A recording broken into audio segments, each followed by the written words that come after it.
Okay, so this is part 3 to Hub Assembly. I had to go get my channel locks. What you do is wrap it around here, start pulling outwards a little bit, and this ring around here starts popping out. Get a screwdriver, pry up behind that, and slowly, of course, don't want to damage much.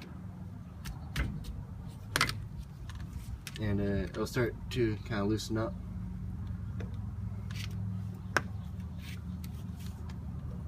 And it'll slide out slowly.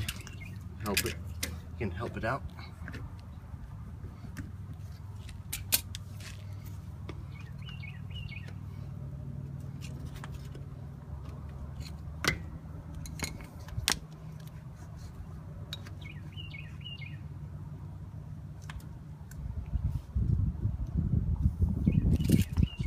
It's supposed to slide up and over this gear, but you know, never wants to do anything.